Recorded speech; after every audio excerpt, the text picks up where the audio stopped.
Chance, welcome to my library, and again I'm here with the thought of clearing again a confusion, that is chemistry or no chemistry confusion. That is, I am a bioscience student. I want to fill BRC form, but they are saying that you should have studied chemistry at ancillary standard or at least as one of the subject at your BSc level.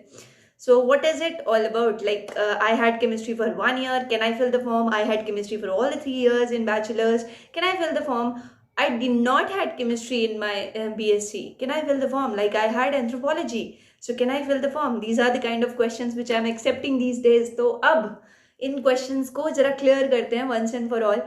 तो the questions, पहली चीज़ तो बहुत ही ज़्यादा, एक तो उसको इतना technical language में लिख दिया गया है कि हम क्लियर नहीं हो पाते. तो मैं आपको बहुत क्लियरली बता रही हूँ, इसमें कोई एक्सेप्शंस नहीं है.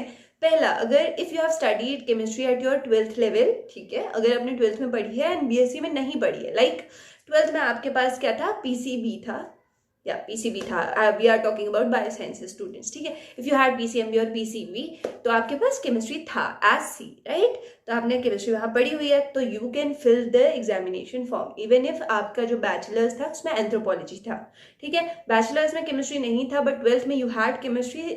Only in 12th you had chemistry and you did not opted for chemistry in your bachelor's. Yes, you can fill the form. The next combination is you had chemistry in your 12th. That is absolutely mandatory.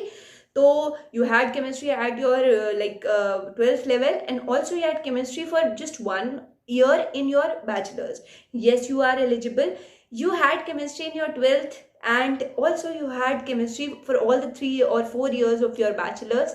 Then again, yes, you can fill the form. So basically आपका it is mandatory to have chemistry as a subject either in 12th or in BSc. तो अगर 12th में था चल जाएगा, अगर 12th और BSc दोनों में था तो भी चल जाएगा.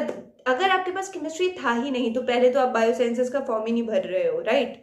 तो उस केस में आप नहीं फिल कर सकते. But otherwise if you have studied chemistry, अगर आपने 12th में भी पढ़ी है, then also you can go about filling the form. समझ गए आप? एक बार फिर से बता देती हूँ. 12th में केमिस्ट्री था आपके पास तो आप फॉर्म फिल कर सकते हो. ग्रेजुएशन में केमिस्ट्री था, फिल कर सकते हो. ग्रेजुएशन के 1 ईयर में केमिस्ट्री था, फिल कर सकते हो. 2 ईयर तक था, फिल कर सकते हो.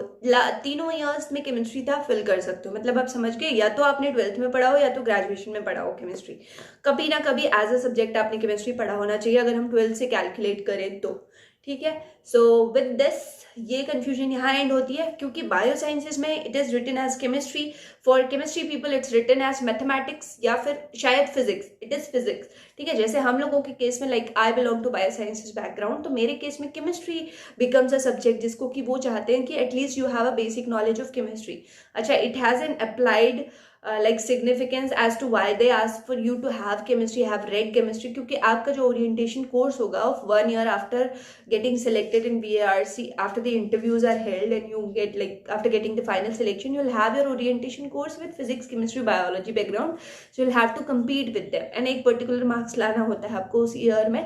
तो बेसिकली आपको थोड़ी बहुत आइडियाज़ होने चाहिए. And then again that is a place जो कि रेडिएशन से डील करता है, तो आपको थोड़ा बहुत केमिस्ट्री उस लेवल की भी पता होनी चाहिए. लाइक डिकेज पता होने चाहिए आपको, right. Alpha beta gamma decays पता होनी चाहिए, ठीक है. तो आई थिंक केमिस्ट्री वाला कन्फ्यूजन यहाँ पे एंड होता है. दैट केमिस्ट्री चाहे 12th में हो चाहे ग्रेजुएशन में हो, आप फॉर्म फिल कर सकते हो. And also rather than asking people ना, आप देखो आप क्या करते हो, आप पूछते हो ना किसी से.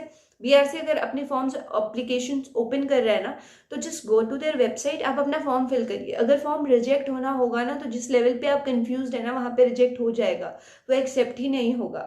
You're getting what I'm saying, that if you are not eligible, then how can you fill the form? Just go to the website, start filling the form. Once they say that you are not eligible, you are very clear. Rather than asking a third person, you can go to the website and start filling the form.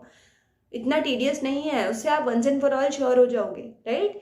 ठीक है. So thank you everybody. Next video में next confusion लेके आते हैं. 2-3 ही confusion है जो बहुत prevalent है, जो कि मुझे कमेंट्स के फॉर्म में मिलती हैं.